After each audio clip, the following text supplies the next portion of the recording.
আমি অনেকদিন বাদে আবার আপনাদের কাছে ফেস টাইম লাইভে আসছি।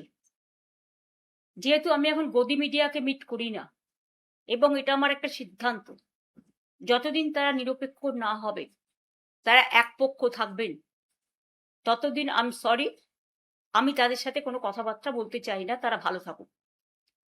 আমি আশা করি বাংলার সকলে ভালো আছে। সাধারণ মানুষ, মামাটি মানুষ, আমার তৃণমূল কংগ্রেসের, অরিজিনাল তৃণমূল কংগ্রেসের যারা দলের সাথে আছেন, এখনো বেইমানি করে চলে যাননি বিজেপির আশ্রয়ে, তাদের সকলকে আমার অনেক সলিডারিটি, আমার অনেক স্যালুট, আমার অনেক অভিনন্দন, আমার অনেক শুভেচ্ছা জানাই। কয়েকদিন যাবত আপনারা লক্ষ্য করছেন আমার দলের সহকর্মীরা বলছেন, স্পোক্স পার্সনরা বলছেন, কিন্তু আমি খুব কম কথা বলছি। তার কারণ কখনো কখনো আমি মনে করি নীরবতাই কিন্তু আসল কথাটা বলে। আজকে অনেকদিন বাদে অনেকের অনুরোধে আমি ফেস টাইম লাইভে কয়েকটি ছোট ছোট কথা বলতে এসেছি। যদি আপনারা ধৈর্য ধরে শোনেন, আমি কৃতজ্ঞ থাকব। আমি গতকালও দেখলাম বিজেপি ভোট লুট করে ক্ষমতায় এসছে, এটা আমরা সবাই জানি। এসআইআর লুট করেছে, ভোট লুট করেছে, কাউন্টিং লুট করেছে, সেন্ট্রাল ফোর্সকে দিয়ে কাউন্টিং সেন্টার দখল করেছে, হাইজ্যাকিং করেছে কাউন্টিং সেন্টার। তা সত্ত্বেও আমরা কিন্তু বলেছি যে ঠিক আছে, একটা নতুন সরকার যেভাবেই হোক এসছে, একদিন তো প্রমাণ হবেই, এবং প্রমাণ আমাদের কাছেও আছে, তারা কাজ করুক। কিন্তু কাজের বদলে আমি দেখছি সুস্থ মানুষকে অসুস্থ করে দেওয়ার একটা প্রবণতা চলছে। মহা সন্ত্রাস, এমন সন্ত্রাস শুরু হয়েছে যে যারা আমাদের পক্ষে, যারা আমাদের সাথে আছে, আমাদের কর্মীরা, সহস্র কর্মীদের বিনা কোনো কেস থাকা সত্ত্বেও, এবং যে কেসের কোনো ভ্যালু নেই, কোর্টের অর্ডার না থাকা সত্ত্বেও, তাদের দিনে দুপুরে চুরি, ডাকাতি, ধর্ষণ, গাঁজা, এই সমস্ত নানা রকম বাজে বাজে কেস দিয়ে, যার সাথে কেসের কোনো সম্পর্কই নেই, তাদের লকআপে ঢুকিয়ে দেওয়া হচ্ছে, ঘর বাড়ি জ্বালিয়ে দেওয়া হচ্ছে। অনেক সাধারণ মানুষ ঘর ছাড়া, অনেক তৃণমূল কংগ্রেসের কর্মীরা ঘর ছাড়া। এবং সবচেয়ে দুঃখের ব্যাপার হচ্ছে, যারা তৃণমূল কংগ্রেসের সিম্বলে জিতে, আমার সই করা সিম্বলে জিতে, তারা আজ বলছেন 2023-এর পরে নাকি এই পার্টির কোনো অস্তিত্ব নেই, আমাদের 2027-এর অক্টোবরে আবার ইলেকশন করার কথা, এখন নয়। কারণ এটা 22 সালের সিদ্ধান্ত, ওয়ার্কিং আমাদের প্লেনারি সেশনে কনস্টিটিউশন সংশোধন করে, কনস্টিটিউশনে এটা বলা আছে, পার্টির কনস্টিটিউশনে। এবং যদি 2023-এই পার্টির রেকগনিশন শেষ হয়ে যায়, তাহলে 2026-এ আপনারা ইলেকশনে দাঁড়ালেন কি করে? সিম্বলটা তো আমি দিয়েছিলাম, অল ইন্ডিয়া তৃণমূল কংগ্রেসের চেয়ারম্যান হিসেবে জোড়াফুল সিম্বলটা, এবং পার্টির নামটা তো আমি দিয়েছিলাম, সই করেছিলাম। আপনাদের নামগুলো আমার অফিস থেকে গেছে সই করা অবস্থায়, এবি ফর্ম জমা হয়েছে, ইলেকশন কমিশন অ্যাকসেপ্ট করেছে, তবেই না দলের প্রার্থী হয়েছেন। আর আজকে জিতে গিয়ে, যেহেতু বিজেপি নানান ছলে বলে কৌশলে, কঠোরতায়, নির্বাচন কমিশনকে সাথে নিয়ে ভোট লুট করে, নাম কেটে, নানা রকম অছিলায়, সেন্ট্রাল ফোর্সকে দিয়ে একটা ভোট লুট করেছে। 2 মাসও ধৈর্য ধরতে পারলেন না, 2 মাসও ধৈর্য ধরতে পারলেন না, এত তাড়াতাড়ি দলের সাথে বেইমানি করে চলে গেলেন। আর বেইমানি করারও তো একটা সীমা থাকা উচিত। পার্টির সাথে বেইমানি না করে, যে পার্টিটা আপনাদের কাছে জন্মদাত্রী মা, আপনারা তো সরাসরি বিজেপি করছেন। এখন বিজেপি করবেন আর তৃণমূল বলবেন, এটা তো হতে পারে না। কারণ তৃণমূল কংগ্রেসের আদর্শ বিজেপি বিরোধী। মনে রাখবেন, আমাদের একটা আদর্শ আছে, আমাদের একটা নীতি আছে। আপনারা যারা বেইমানরা, গদ্দাররা, বিজেপির কাঁধে কাঁধ মিলিয়ে তাদের কথা মতো চলছেন, বিজেপি স্পন্সর যারা, তারা আমি বলবো যদি সাহস থাকে, বুকের পাটা থাকে, যান গিয়ে বিজেপিতে গিয়ে জয়েন করুন, আমাদের কোনো আপত্তি নেই। তবুও বুঝবো আপনারা বিজেপিতে চলে গেছেন। বিজেপিতে থেকে দল ভাঙার চক্রান্ত, ভাবেন কি যে আমি মরে গেছি? ভাবেন কি আমাদের কর্মীরা মরে গেছে? ভাবেন কি অল ইন্ডিয়া তৃণমূল কংগ্রেস মরে গেছে? মনে রাখবেন, আপনার পক্ষে আছে বলে সরকার, আপনি তাকে দিয়ে নির্বাচন কমিশনের কাছে কমপ্লেন করিয়ে আপনি সিম্বল কেড়ে নিতে পারেন। যদিও আমরা জানি সিম্বল আপনার পক্ষে যাবে না, কিন্তু ধরে নিলাম যদি ভ্যানিশ কুমার বাবু আমাদের পার্টিকে ফিনিশ করার জন্য ইলেকশনটাও করেছেন, যদি সিম্বল দিয়েও দেয় তাতে কি যায় আসে? সিম্বল সেটাই হয় যেটা সাধারণ মানুষ গ্রহণ করে, তৃণমূল কংগ্রেসরা গ্রহণ করে। আমি এই সিম্বল দিয়ে 1 মাস 22 দিনের মাথায় আমি কিন্তু লড়াইটা করেছিলাম। তখন আমি সিম্বলটাও কাউকে চেনাতে পারিনি। আর এখন দরকার আমি গলায় সিম্বলটা ঝুলিয়ে মানুষের কাছে যখন বেরোবো, আপনারা কি আমার কণ্ঠরোধ করতে পারবেন? অত সস্তা নয়। হ্যাঁ, কণ্ঠরোধ করতে গেলে আপনাদের আমাকে প্রাণে মেরে ফেলতে হবে। তার তো চেষ্টা কম করেননি। কাকে মারেননি? মহুয়াকে অ্যাটাক করেছেন, অভিষেককে অ্যাটাক করেছেন, কল্যাণকে অ্যাটাক করেছেন, আমার বাড়িতে হামলা করেছেন। আমাদের অনেকে যারা আমাদের সহকর্মী, তারা লক আপে পড়ে আছে, মাটিতে শুয়ে আছে, কাউকে কোমরে দড়ি বেঁধে, কাউকে পায়ে শেকল বেঁধে, কাউকে মাথা নাড়া করে, কারো মাথায় কপিল ঢেলে আমাদের কি বলে সমস্ত নানা রকম কিছু ঢালছেন, গায়ে নানা রকম কিছু ছুটছেন, বলতেও লজ্জা লাগে। বাচ্চারা মিড ডে স্কুলে ডিম পায় না, আর আপনারা হাট্টিমা টিম করে বেড়াচ্ছেন। এটা বাংলার কালচার কোনোদিন ছিল না। আমরাও ক্ষমতায় 15 বছর ছিলাম, আমি কখনো পুলিশকে দিয়ে এই কাজটা করাইনি। বিজেপির নিজস্ব সংগঠন নেই বলে I am sorry to say, এটাই আসল সত্য যেটা আমি জেনেছি। আইসিদের দিয়ে ব্লক প্রেসিডেন্টের কাজ করাচ্ছেন, এসপিদের দিয়ে জেলা প্রেসিডেন্টের কাজ করছেন, এটা তাদের কাজ নয়। আমি মনে করি তাদের কাজ মানুষকে আইন শৃঙ্খলা দেওয়া, রক্ষা করার দায়িত্ব নেওয়া, মানুষকে রক্ষা করা, শান্তি দেয়া, স্বস্তি দেয়া, শক্তি দেয়া, ভরসা দেয়া। ভরসার বদলে আপনারা কি করছেন? সন্ত্রাস। কেন পুলিশ গিয়ে বলবে? আমি তো জানি যারা গেছে, গাড়ি নিয়ে এসছি চলুন, হয় যার নাম বলছি তার সাথে গিয়ে জয়েন করুন, আর তা না হলে লক আপে চলুন। যারা সহ্য করতে পারেনি ন্যাচারালি, আমি তাদের দোষ দিই না। তাদের সম্পত্তি আছে, তাদের পরিবার আছে, তাদের সম্পদ আছে, তাদের লাগেজ আছে, তাদের ব্যাগেজ আছে, তাদের নানা রকম ব্যাপার আছে। নিশ্চয়ই যার যার পরিবার ভালো থাকুক, এটা আমি চাই। কিন্তু আপনারা মনে রাখবেন, আমাদেরও পরিবার আছে। তৃণমূল কংগ্রেস পরিবারটা বৃহত্তর পরিবার, মামাটি মানুষের পরিবার। তাদের ছেড়ে আপনাদের মতো আমি মাথা নত করবো না, আমার দলও করবে না। এটা মাথায় রেখে কাজ করবেন।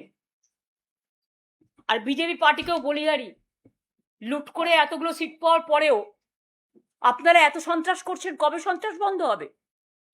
নির্বাচনী আনন্দ তো 2 মাস হয়ে গেছে।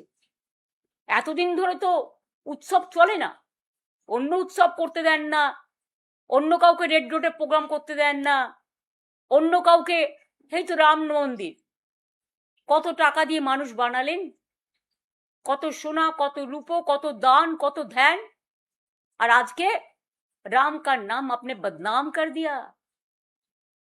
हिंदुत्व का नाम पे खेला और हिंदुइज्म को आपने फिनिश किया। যেমন দেখছেন না, প্রণামী থালা থেকে শুরু করে, প্রণামী বাক্স থেকে শুরু করে সব রাম মন্দির, সবটাই নাকি ওদের সম্পদ। এবং ডিজিটালে যারা কথা বলতে চায় ইউটিউবে, একটু বিরোধিতা করলে তাদের সঙ্গে সঙ্গে অ্যারেস্ট করা হচ্ছে এবং এফআইআর করা হচ্ছে। লক্ষ্মীর ভান্ডার যারা পেতেন 2,46,00,000 প্রায়, আজকে 1.5 কোটির ওপর মা বোনেদের নাম প্রায় কেটে দিয়েছে শুনছি। তারা হাহাকার করছেন। স্বাস্থ্যের চিকিৎসা জানি না কোথায় গিয়ে দাঁড়িয়েছে। মিড ডে মিলে যারা রান্না করতেন, মিড ডে মিলে যারা হেল্পার হিসেবে কাজ করতেন, তারাও আজকে হাহাকার করছেন। কাজ দেওয়ার ক্ষমতা নেই, কিল মারার গোসাই। লক্ষ লক্ষ মানুষের জীবন জীবিকা আপনারা কেড়ে নিয়েছেন। এমনকি বকটুয়ের একটা পরিবার আমার কাছে এসেছিল, যাদের 4 বছর আগে আমি চাকরি করে দিয়েছিলাম, পার্মানেন্ট চাকরি, সে চাকরি পর্যন্ত আপনারা কেড়ে নিয়েছেন। আমি যাদের চাকরি দিয়েছিলাম অনেক কর্মীকে আপনারা বসিয়ে দিয়েছেন। এত প্রতিহিংসা রাজনীতির কেন? আর গতকাল যারা গিয়ে তালা দিয়ে এলেন, ওটা ভাড়ায় ছিলাম আমরা। ভাড়াটা কতদিন পর্যন্ত ছিল? এই তার ডকুমেন্ট। এটা হচ্ছে 2027 সালের অক্টোবর পর্যন্ত অফিসটা আমাদের নেওয়া ছিল। কেউ গিয়ে বলছেন আমার নামে আমি সই করেছি। ব্যক্তিগতভাবে উনি সই করেননি, সইটা করেছেন পার্টি অথরাইজ করেছে বলে। কোনো ব্যক্তি চলে যেতে পারেন, কিন্তু ইনস্টিটিউশন চলে যায় না।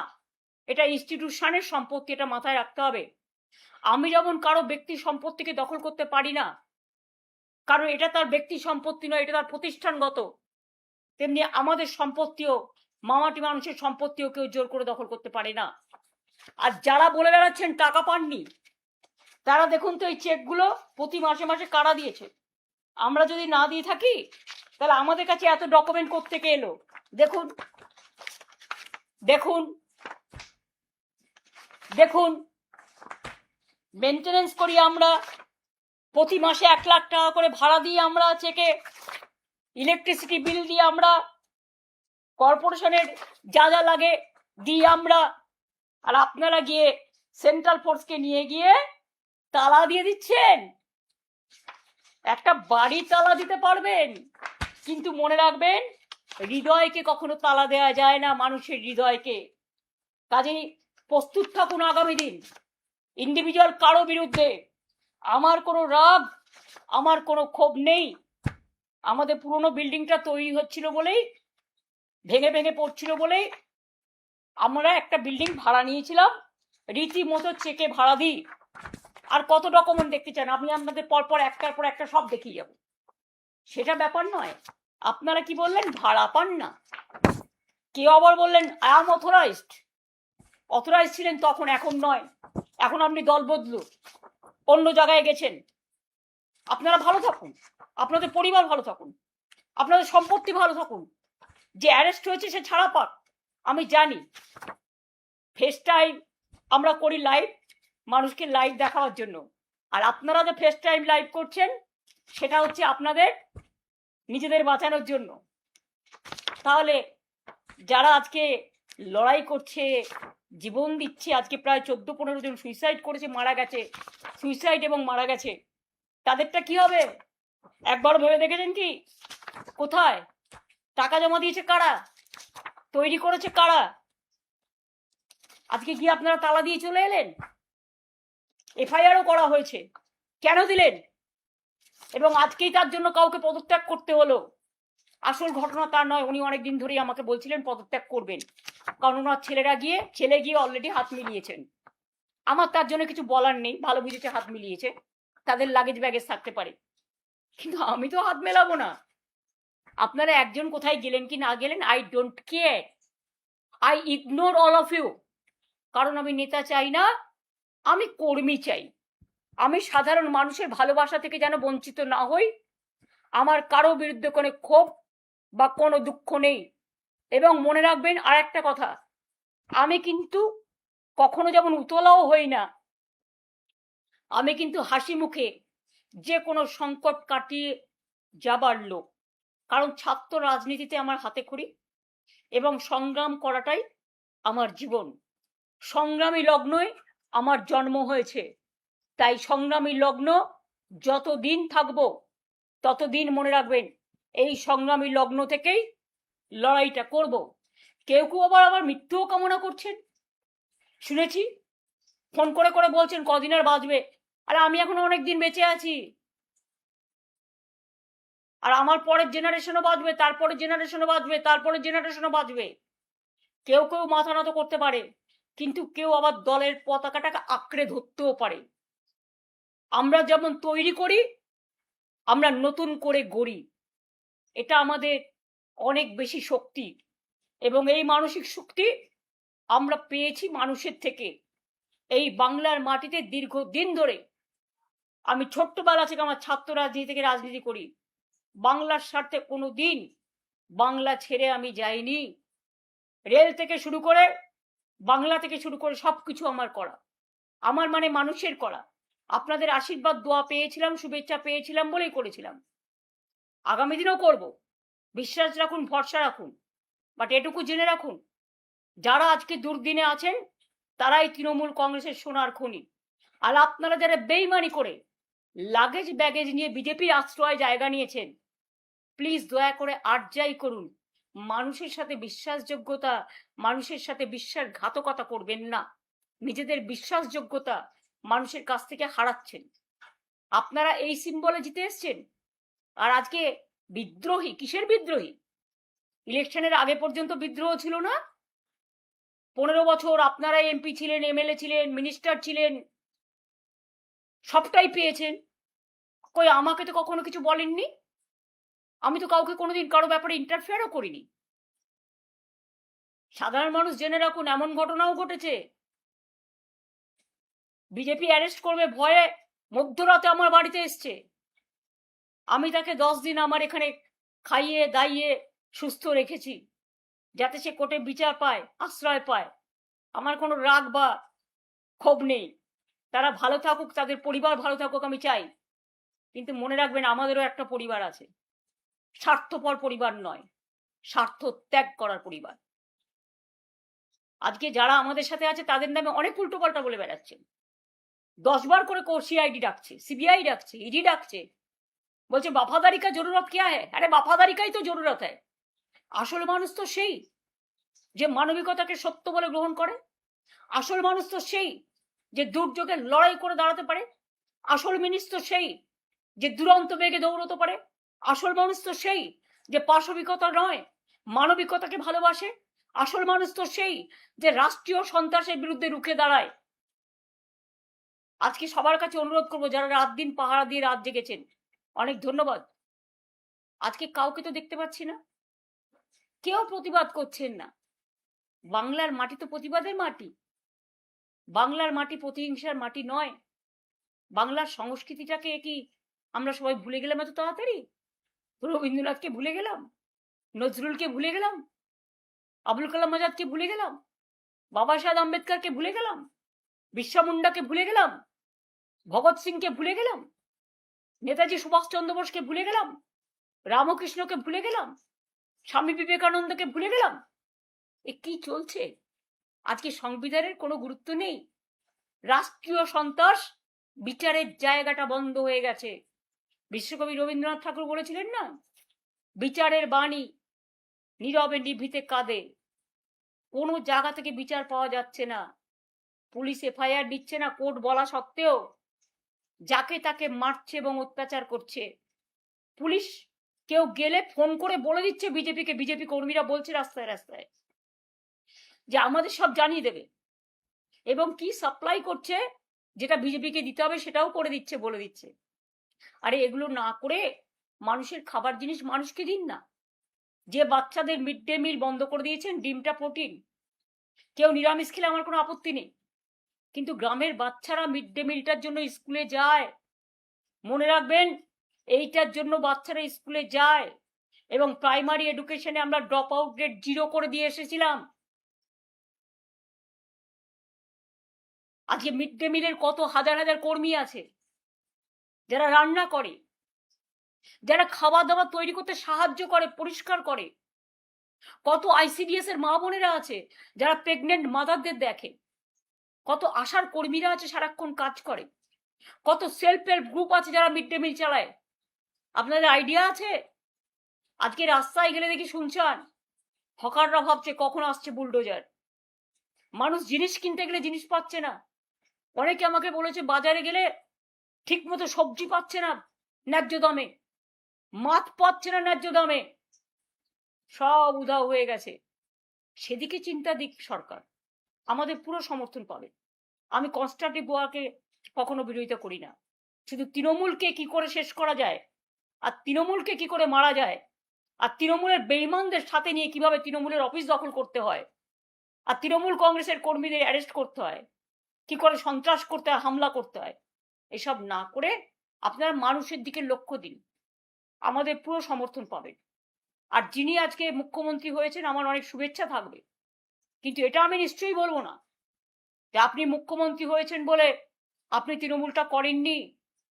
আপনিও কংগ্রেস করতেন একদিন, আপনিও নির্বাচনে অনেকবার হেরেছেন এবং আপনার জন্য আমি বারবার যেতাম আপনার কেন্দ্রে, সেটা আমার কর্তব্য ছিল, এর জন্য আমি কোনো কৃতিত্ব নিচ্ছি না। এবং আপনিও প্রায় 10-11 বছর তৃণমূল কংগ্রেসের এমএলএ হিসেবে আপনি মন্ত্রী ছিলেন, কখনো ট্রান্সপোর্ট মিনিস্টার, কখনো ইরিগেশন মিনিস্টার, কখনো 6টা জেলার দায়িত্বে ছিলেন, জেলা পরিষদ, গ্রাম সভা, পঞ্চায়েত তৈরিতে সাহায্য করেছেন এবং সাহায্যের হাতও বাড়িয়েছেন, সাহায্যের হাতও নাড়িয়েছেন। আমি কিন্তু সবটাই জানি। হলদিয়া ডেভেলপমেন্ট বোর্ড থেকে দীঘা ডেভেলপমেন্ট বোর্ড, সবটাই তো আমাদের সরকার আপনাদের দিয়ে চালিয়েছে। তা হঠাৎ আজকে মাত্র 3-4 বছরের মধ্যে যারা সাধু তারা আপনাদের সাথে গিয়ে সাধু হয়ে গেল, আর যারা কোনোদিন কিছু পায়নি, লড়াই করেছে, তাদের পেছনে লেগে রাষ্ট্রীয় সন্ত্রাস করাচ্ছেন। একটা কথা মনে রাখবেন, man poses, god disposes. Atrocities করবেন না, এটা কিন্তু একদিন ফিরে আসতে পারে। মনে রাখবেন, every action has a reaction. আপনারা যত অ্যাট্রসিটিস করবেন আমরা কিন্তু তত বাড়ব। আর 21শে জুলাই হবে শহীদ স্মরণে। আমরা পারমিশন চেয়েছি, কোনো প্রোগ্রামেই আমাদের পুলিশ পারমিশন দিচ্ছে না। একবার ভাবুন তো, কেন ইমাজিন যে একটা পুলিশ কখনো বলতে পারে যে up to August no rally will be allowed in Kolkata central and north? আরে আবার কি কথা? টোটাল গণতন্ত্রটাকে কন্ট্রোল, গায়ের জোরে ব্ল্যাঙ্ক অর্ডার। এখানে কোনো 144 নেই, এখানে কোনো কমিউনাল রাইটস নেই। তো কেন করছেন এসব? শুধু তৃণমূল কংগ্রেসের প্রোগ্রামটাকে ভেস্তে দেওয়ার জন্য? শুনুন, রিক্সায় দাঁড়িয়ে প্রোগ্রাম হলেও প্রোগ্রাম আমাদের হবে, এবং আপনারা ট্রেনে আসতে দেবেন না, বাসে আসতে দেবেন না, বেরোতে দেবেন না, আমি সব কাজসাজি জানি। কিন্তু একটা জিনিস জেনে রাখুন, হৃদয় যখন নাড়া দেয় না, কোনো বাধা মানে না। দেখবেন রবীন্দ্রনাথ ঠাকুরের ভাষাতেই 21শে জুলাই হবে, বাঁধ ভেঙে দাও, বাঁধ ভেঙে দাও, বাঁধ ভেঙে দাও, ভাঙো সন্ত্রাসের বাঁধ, ভাঙো, শহীদ স্মরণে এসো। কোনখানে আসবেন সেটা আমরা পুলিশকে পারমিশন চেয়েছি, পারমিশন পেলে আপনাদের জায়গাটা জানিয়ে দেবো। আর একটা কথা বলি, তৃণমূল কংগ্রেসের, আমি অল ইন্ডিয়া তৃণমূল কংগ্রেসের চেয়ারম্যান হিসেবে, যে আমি অল ইন্ডিয়া তৃণমূল কংগ্রেসটাও যখন যেমন দেখব, আমি ওয়েস্ট বেঙ্গল স্টেট তৃণমূল কংগ্রেসও আমি নিজে দায়িত্ব নিয়ে দেখব। এখন তো আর অন্য কোনো কাজ নেই, আমি এই দলের কাজটাই ভালো করে করব এবং আমি প্রতিদিন আমার কর্মীদের মিট করি, সুতরাং সবাই জানেন। সুতরাং আমি দলটাকে আরো ভালো করে দেখতে সুযোগ পাবো। আমি যা কমিটি ছিল 2জনকে অ্যাড করছি নতুন করে, যাতে তারা রেগুলার কাজটা করতে পারে। এবং আমার অফিসটাই মনে রাখবেন, তৃণমূল কংগ্রেস জন্মের আগে থেকে এই 30B হোলিস্টারের ডিস্ট্রিক্টটাই তৃণমূলের অরিজিনাল অফিস হিসেবে কাজ করত, আজও করে, ভবিষ্যতেও করবে। এবং আমি 2টো জেনারেল সেক্রেটারি অ্যাড করছি পার্টিকে সাহায্য করার জন্য, একটা মদন মিত্র আর একটা কুণাল ঘোষ। অন্য কমিটি মেম্বার যারা আছে তারা অ্যাজ ইট ইজ যেমন ছিল থাকবেন, শুধু স্টেট প্রেসিডেন্টের কাজটা আমি নিজে দেখে নেব। সুব্রত বক্সি, আমি কালকে তাকে দেখতে গিয়েছিলাম, তিনি অসুস্থ আছেন। তিনি যতদিন সুস্থ না হবেন, তিনি স্টেট প্রেসিডেন্ট ছিলেন, তিনি স্টেট প্রেসিডেন্ট অসুস্থ হয়ে যাওয়ার পরে একজন কাউকে অস্থায়ীভাবে দেখতে দেওয়া হয়েছিল, এবং যিনি ভাইস প্রেসিডেন্ট ছিলেন তিনি অ্যারেস্ট ছিলেন, তাই সেদিন কাউকে একটা রাখতে হয়েছিল, তাই রেখেছিলাম। সুতরাং আজ থেকে দায়িত্ব আমি নিজে নিচ্ছি, এবং আমার 2টো জেনারেল সেক্রেটারি আমি স্টেটের করে দিচ্ছি। All India general secretary Abhishek Banerjee আছে, ডেরেক মহুয়ারা সবাই অল ইন্ডিয়া কমিটিতে আছে, শোভন দ্বারা। আমি 2টো জেনারেল সেক্রেটারি কুণাল ঘোষ আর মদন মিত্রকে করে দিচ্ছি। বাদ বাকি যে সংগঠনগুলো আমরা ছাত্র করে দিয়েছি, যুব করে দিয়েছি, আমাদের আইএনটিটিউসি করে দিয়েছি, আমরা কিষাণ মজদুর করে দিয়েছি, ক্ষেত মজদুর করে দিয়েছি, লেবার করে দিয়েছি, অন্যান্য যেগুলো আছে সেগুলো আমরা করে দিচ্ছি। কাজেই আমি নিজে দায়িত্ব নিয়ে দেখব, নিশ্চিন্তে থাকতে পারেন। চিন্তা করবেন না, আমরা আছি, ছিলাম এবং থাকব। আমি চেয়ারকে কেয়ার করি না, আমি কর্মীদের কেয়ার করি, ওরাই আমার সম্পদ। আর আমি মানুষকে কেয়ার করি, যতদিন বাঁচবো মানুষের জন্য বাঁচবো আর কর্মীদের জন্য বাঁচবো। মাথায় রাখবেন, ভালো থাকবেন, সবাই দীর্ঘজীবী হন, সবাই ভালো থাকুন, সবাই সুস্থ থাকুন, সবার আরোগ্য কামনা করছি। শিশুরা ভালো থাকুন, ছাত্র যৌবন ভালো থাকুন। নিট পরীক্ষা নিয়ে অনেক রকম ঝামেলা চলছে, কোনো বিচার আপনারা পাননি। ভ্যাপাম নিয়েও বিচার পাননি, রাম মন্দির নিয়েও বিচার পাননি, প্রণামের বাক্সও চাইছে। কি বাকি আছে? মাত্র 2 মাসে এত লুট? তাহলে ভালো করে সরকারটা চালান, আমি এটুকুই বলবো। অনেক অনেক ধন্যবাদ। Thank you so much. Thanks much and thanks a lot. জয় হিন্দ, বন্দে মাতরম, জয় বাংলা, জয় তৃণমূল কংগ্রেস।